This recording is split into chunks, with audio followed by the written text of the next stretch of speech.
ni ejército. No era hijo de reyes ni descendiente de sacerdotes. Se le conocía solo por un nombre, Elías, el Tisbita, un hombre común, salido de los montes de Galaad, que un día se levantó con una misión imposible: hablar en nombre del Dios eterno. Mientras el reino de Israel se ahogaba en la idolatría, los templos resonaban con cánticos a Baal y a Asera, los altares ardían con incienso para dioses que no podían responder, y el pueblo, seducido por promesas de prosperidad, había olvidado al Dios de Abraham, Isaac y Jacob. En el palacio reinaba Acab, un rey hábil en política pero débil en fe, y a su lado, brillando como un fuego extraño, estaba Jezabel, la princesa fenicia que importó no solo su belleza exótica, sino también la devoción a sus ídolos. Ella no se conformó con traer su religión, la impuso con furia, persiguiendo sin piedad a los profetas del Señor. La nación estaba en tinieblas. Israel, la tierra que debía ser luz para las naciones, ahora estaba postrada ante falsos dioses, y en medio de ese caos, un solo hombre se atrevió a abrir su boca. Elías, con paso firme, cruzó las puertas del palacio real. Los guardias lo miraron con burla, pero ninguno se atrevió a detenerlo. Sus ojos ardían como brasas, y aunque sus ropas eran sencillas, en él había una autoridad que ni el trono podía ignorar. De pie ante Acab, levantó la voz: tan cierto como que vive el Señor, Dios de Israel, a quien sirvo, no habrá lluvia ni rocío en estos años, sino por mi palabra. Un silencio pesado cayó sobre el salón. Jezabel apretó los labios con desprecio, como quien ve a un loco. Acab sonrió con ironía, pero en lo profundo de su corazón sintió un escalofrío. ¿Cómo podía un hombre sin títulos desafiar al rey y a sus dioses? Los días siguientes confirmaron la palabra. El cielo, que siempre traía rocío por las mañanas, se volvió de bronce. Las nubes huyeron, los campos comenzaron a secarse, y la tierra se abrió en grietas bajo el sol implacable. El juicio había comenzado, pero el profeta no podía quedarse en la capital. Jezabel, furiosa, quería su cabeza. Entonces la voz del Altísimo le habló en secreto: apártate de aquí y escóndete junto al arroyo Quiret, frente al Jordán. Allí beberás agua, y he mandado a los cuervos que te sustenten. Elías obedeció. Descendió a los senderos desolados hasta llegar al arroyo. El agua corría clara entre las piedras, y allí, en medio del silencio, levantó sus manos en gratitud. Y entonces lo increíble sucedió. Una mañana, mientras el sol apenas asomaba, el batir de alas interrumpió el aire. Cuervos descendieron trayendo pan y carne en sus picos. El profeta extendió la mano y recibió el alimento. Sonrió con lágrimas en los ojos, hasta las criaturas más egoístas obedecían al Creador. Día tras día, la escena se repetía. Al amanecer y al anochecer los cuervos llegaban puntuales, como sirvientes enviados desde lo alto. Elías bebía del arroyo, comía lo que Dios le enviaba, y cada noche levantaba una oración: Señor, tú sostienes la vida con lo invisible. Tu fidelidad no falla. Semanas se convirtieron en meses. Elías aprendió a confiar no en graneros ni ejércitos, sino en el murmullo del arroyo y en el batir de alas. Pero nada es eterno en esta tierra. Poco a poco, el agua comenzó a menguar. El profeta tocó la arena húmeda y vio cómo el cauce se debilitaba. El juicio alcanzaba incluso el lugar de su refugio. Una madrugada, cuando el arroyo ya era apenas un hilo seco entre piedras, la voz del Señor resonó de nuevo: levántate, ve a Sarepta, en tierra de Sidón. Allí he preparado a una viuda que te sustentará. Elías miró el cauce vacío, respiró hondo, y supo que su tiempo en Quiret había terminado. El Dios que cerró los cielos ahora lo enviaba a territorio extranjero, a la casa de una viuda pobre. El futuro era incierto, pero su corazón ardía en fe en el Dios que lo sostuvo con cuervos. Lo sostendría también en tierra de paganos. Y así, con pasos firmes, el profeta partió hacia Sarepta, sin imaginar que allí presenciaría uno de los milagros más profundos de su vida. El camino hacia Sarepta no era sencillo. Elías avanzaba bajo un sol implacable, con la boca reseca y el cuerpo debilitado por la sequía que él mismo había anunciado. Cada paso sobre la tierra agrietada parecía recordarle la magnitud del juicio. El cielo estaba cerrado, y la tierra gemía. Sin embargo, en su corazón ardía la certeza de que Dios no lo había dejado a la deriva. Al llegar a las puertas de la ciudad, se encontró con una escena desgarradora. Una mujer pobre recogía leña con movimientos lentos, como quien ya no espera nada de la vida. Su rostro estaba marcado por el cansancio, y en sus ojos habitaba una tristeza antigua. Elías la observó y sintió en su espíritu la confirmación de que aquella era la mujer de la que Dios había hablado. Con voz firme, aunque suave, el profeta le dijo: te ruego que me traigas un poco de agua en un vaso, para que pueda beber. La mujer lo miró sorprendida. En medio de tanta sequía, el agua era un tesoro. Sin embargo, asintió en silencio y se dispuso a buscarla. Antes de que se alejara demasiado, Elías añadió: te pido también un pedazo de pan. La mujer, Se detuvo. Sus hombros se estremecieron como si aquellas palabras hubieran abierto la herida de su miseria. Con voz temblorosa respondió: «Vive el Señor tu Dios, que no tengo pan cocido, solo un puñado de harina en una tinaja y un poco de aceite en una vasija. He recogido unos leños para preparar lo último que nos queda. Para mí y para mi hijo lo comeremos, y luego moriremos». El silencio se hizo denso, como un velo de tristeza. Elías la miró con compasión, pero también con la autoridad de quien lleva un mensaje eterno. «No tengas miedo. Ve y haz como has dicho, pero primero hazme a mí una pequeña torta y tráemela. Después harás para ti y para tu hijo, porque así dice el Señor, Dios de Israel: la harina de la tinaja no se agotará, ni el aceite de la vasija disminuirá, hasta el día en que el Señor envíe lluvia sobre la tierra». La mujer permaneció inmóvil, dudando. Su razón gritaba que era locura. ¿Cómo entregar lo último que tenía a un desconocido? Pero en la voz del profeta había algo distinto, un peso de eternidad. Con lágrimas en los ojos, respiró hondo y obedeció. En su casa tomó la poca harina que quedaba, vertió el último hilo de aceite, amasó la mezcla con manos temblorosas y horneó aquel pan que se suponía sería su última comida. Lo presentó a Elías, quien lo recibió como un tesoro sagrado. Cuando la mujer regresó a la tinaja, su corazón se detuvo. El fondo, que debería estar vacío, aún contenía harina. Corrió hacia la vasija de aceite y vio que goteaba de nuevo. Un sollozo escapó de su garganta. El niño, con ojos hambrientos, preguntó: «Mamá, ¿qué pasó?». Ella lo abrazó y respondió llorando: «El Dios de este hombre es real. No nos ha abandonado». Waifu. Día tras día, la tinaja nunca se vació, y la vasija nunca se secó. No había abundancia desbordante, pero siempre lo justo. Era un milagro cotidiano, una lección silenciosa. Dios sostiene la vida, no con excesos, sino con fidelidad constante. La casa, sin embargo, pronto sería escenario de una prueba más dolorosa.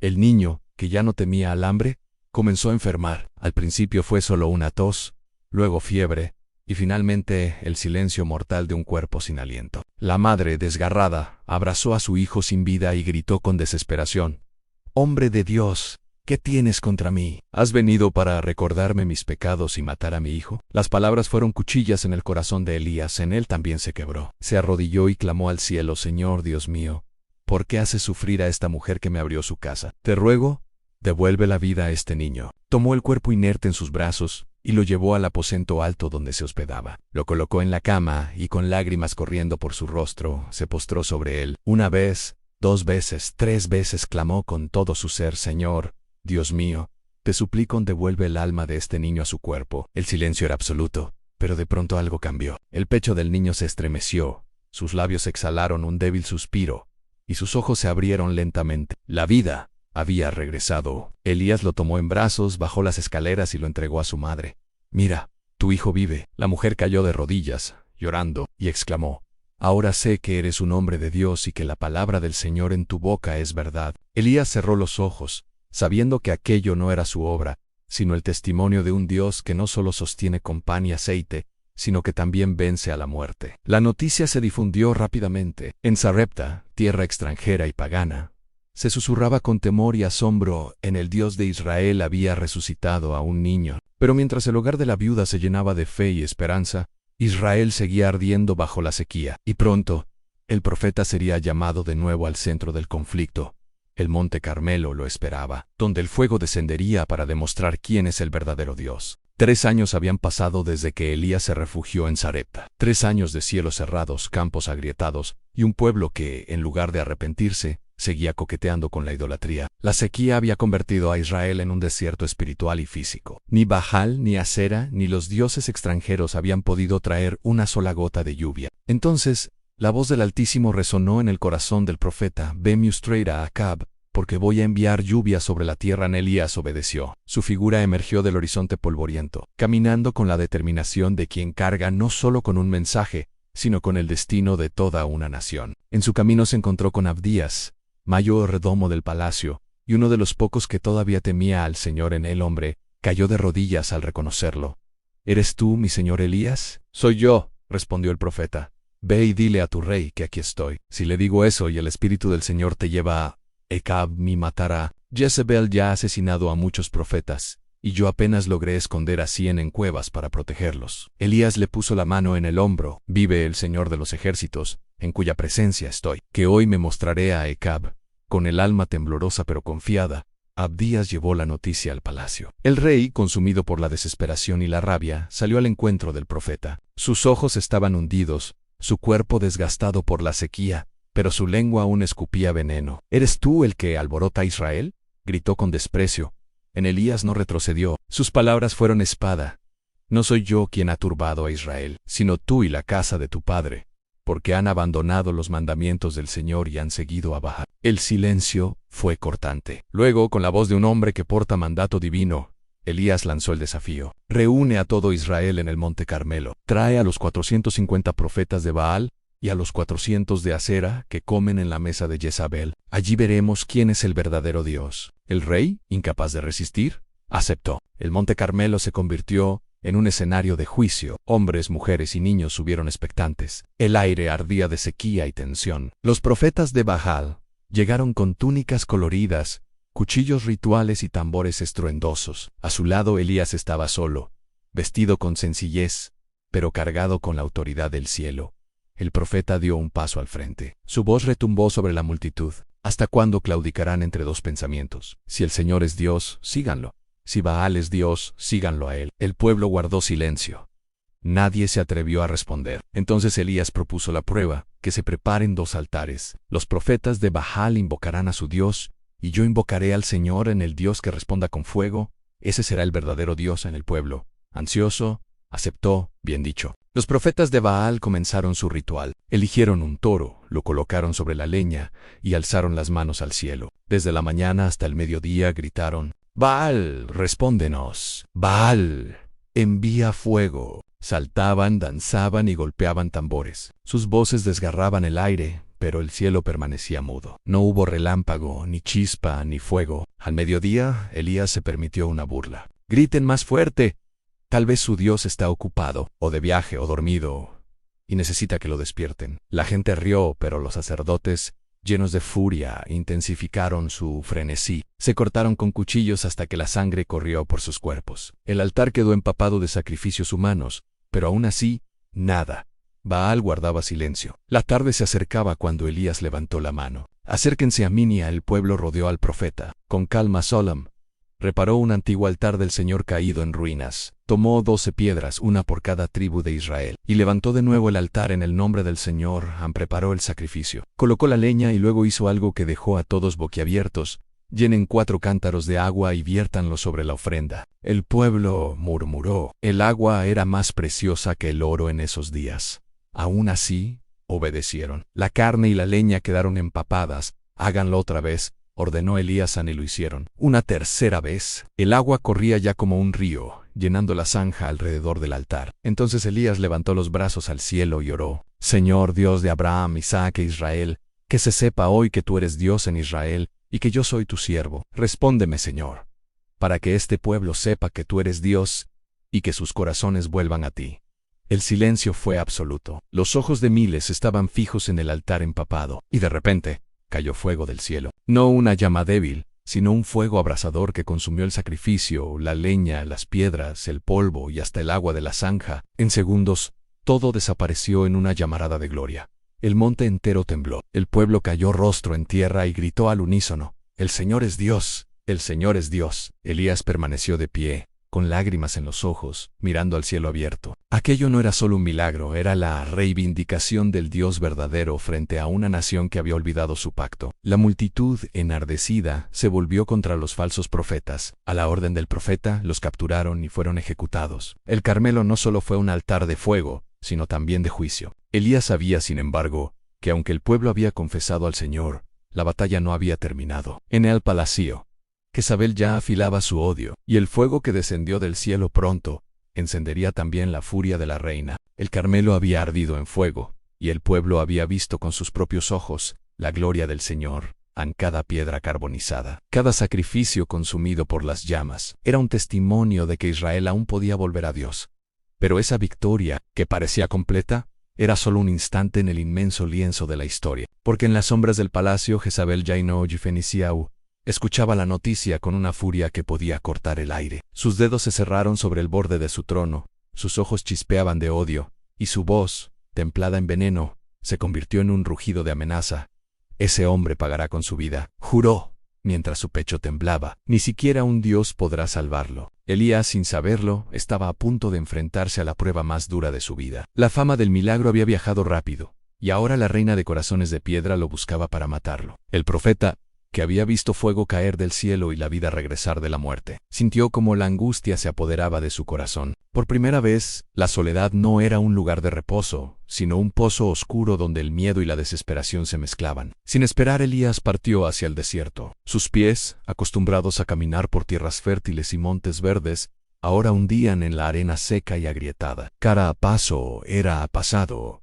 Cada respiro un recordatorio de la sequía que él mismo había decretado. Recordaba los ojos del niño de Sarepta, la mirada de la viuda agradecida, la multitud en el Carmelo, y todo parecía tan lejano, tan irreal, su alma estaba rota. Y mientras avanzaba, la sombra de la depresión lo envolvía, susurrándole que quizá había fallado, que quizá todo esfuerzo había sido en vano. Caminó días enteros, dormía bajo arbustos secos, bebía de charcos que apenas sostenían vida, y se alimentaba de raíces y frutos escasos. Cada noche, el frío mordía su cuerpo, pero el frío más profundo estaba en su espíritu. Se sentaba en la arena, apoyaba la cabeza en las rodillas y lloraba, preguntándose cómo podía un hombre, solo, sostener la gloria de Dios frente a un mundo ciego y obstinado. Finalmente llegó al monte Horeb, el monte de Dios, y se refugió en una cueva. Allí, entre la roca desnuda y el silencio infinito, su corazón se quebrantó por completo. Se dejó caer al suelo, cubriendo su rostro con polvo, y las lágrimas rodaron sin consuelo.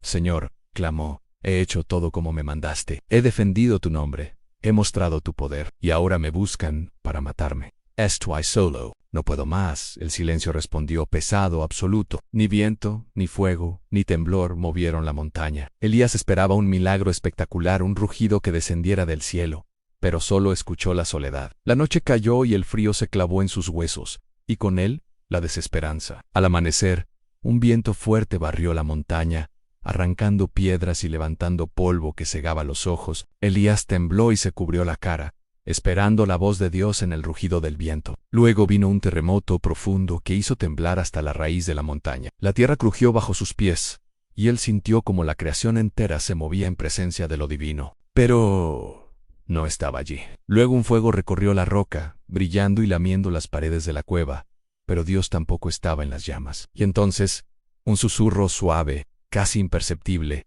llenó su alma de calma. Elías escuchó. «Elías, ¿por qué estás aquí?» El corazón del profeta se detuvo. Su voz temblaba apenas angilo.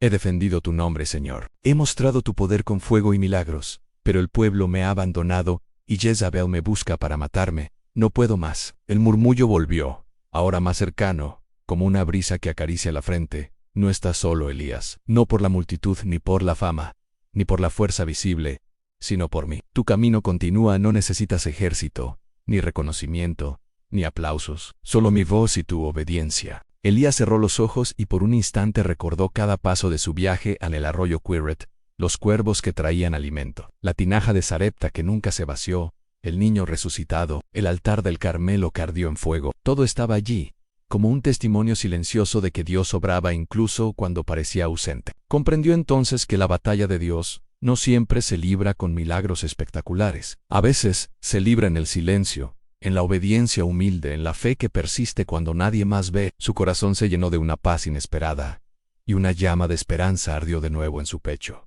Ya no temían, ya no huía. Sabía que aunque Jezabel buscara su vida, nada podía contra la voluntad del Señor. Elías permaneció horas, escuchando el murmullo, conversando en silencio con Dios, reflexionando sobre la fragilidad humana y la fidelidad divina. La soledad del desierto se convirtió en santuario, y la roca que parecía fría se volvió altar de renovación espiritual. Cada suspiro, cada lágrima era recibido por el Altísimo, y el profeta comprendió que el poder de Dios no se mide en multitudes ni en fuerza física, sino en obediencia, paciencia y fe firme.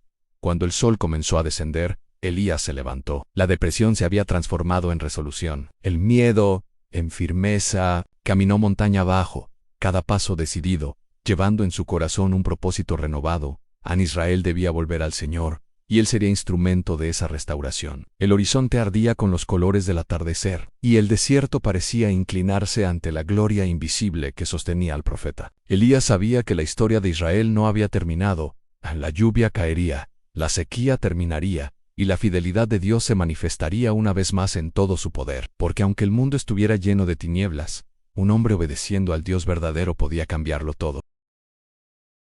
Elías descendió del monte Joreb con el corazón encendido de nuevo. Ya no caminaba como un fugitivo derrotado, sino como un profeta restaurado por la voz del Altísimo. Había aprendido que el fuego que desciende del cielo es glorioso, pero aún más gloriosa es la ternura de un Dios que habla en el silencio. Y ahora, lo esperaba una última misión al anunciar el fin de la sequía que había consumido la tierra por 3 años y medio. La tierra de Israel estaba exhausta. Los campos se habían vuelto polvo, los animales morían en los corrales vacíos, y las madres lloraban porque no había leche en sus pechos. El pueblo había visto la derrota de Baal en el Carmelo, pero aún esperaba la señal final en la lluvia, símbolo de restauración, bendición y vida. Elías subió otra vez al monte Carmelo. El sol caía sobre su espalda, y el horizonte ardía en tonos rojos y anaranjados. Allí se inclinó, doblando sus rodillas, con el rostro en tierra. Su oración no era un grito desesperado, sino una súplica humilde, constante, perseverante, porque el profeta sabía que aunque la victoria ya había sido declarada en los cielos, había que orar hasta verla cumplida en la tierra. Se volvió hacia su criado y le ordenó: «Sube ahora y mira hacia el mar». El joven obedeció y trepó hasta la cima. Sus ojos buscaron en el horizonte azul, pero no había nada, solo un cielo limpio vacío de nubes. «Nada hay», respondió. Elías no se rindió. Volvió e oró, inclinando su cuerpo con el fervor de quien lucha en lo invisible. Una y otra vez envió al criado en primera vez a nada, segunda a nada, tercera a nada. La sequía parecía burlarse de la fe del profeta. Cuarta, quinta, sexta vez. Nada. Pero Elías no dejaba de clamar. Sus labios murmuraban palabras que rompían el silencio. Su fe se aferraba al Dios que había prometido. Y a la séptima vez, el criado regresó con los ojos brillantes. Una pequeña nube, dijo, como la palma de una mano que sube del mar. Elías se levantó de golpe. Esa pequeña nube era suficiente, porque cuando Dios promete, no se necesitan señales gigantes. Basta una chispa para encender la fe. Ve y dile a Acab: unce tu carro y desciende, para que la lluvia no te detenga. El cielo comenzó a oscurecerse. El viento cambió de dirección. Las aves volaban agitadas buscando refugio. Y de pronto, los primeros relámpagos rasgaron el cielo. El olor a tierra mojada llenó el aire. Las gotas golpearon el polvo seco, que bebía como un sediento desesperado. Y entonces, el aguacero cayó con furia, torrencial, abundante, como un río derramado desde las nubes. La sequía había terminado. El pueblo vio la lluvia y comprendió que el Dios de Elías no era solo fuego que consume, sino agua que da vida. Baal, el supuesto Dios de la fertilidad, había sido desenmascarado como un ídolo vacío. El Dios de Israel, en cambio, había demostrado ser el Señor de los cielos y de la tierra, el que abre y cierra los cielos según su voluntad. Elías, fortalecido, corrió delante del carro de Acab hasta la entrada de Jezreel. No lo hizo para servir al rey corrupto, sino como señal profética. El profeta del Altísimo guiaba el camino delante del trono terrenal. Pero Jezabel seguía siendo una sombra que amenazaba, y la historia de Elías aún no había llegado a su punto final. Sin embargo, su legado ya estaba escrito, porque Elías no era solo un profeta para su tiempo, era un eco que resonaría en generaciones futuras. Sería recordado como el hombre que oró y cerró los cielos, como el que enfrentó a un reino entero, como el que escuchó el susurro de Dios en el silencio. Los siglos pasarían,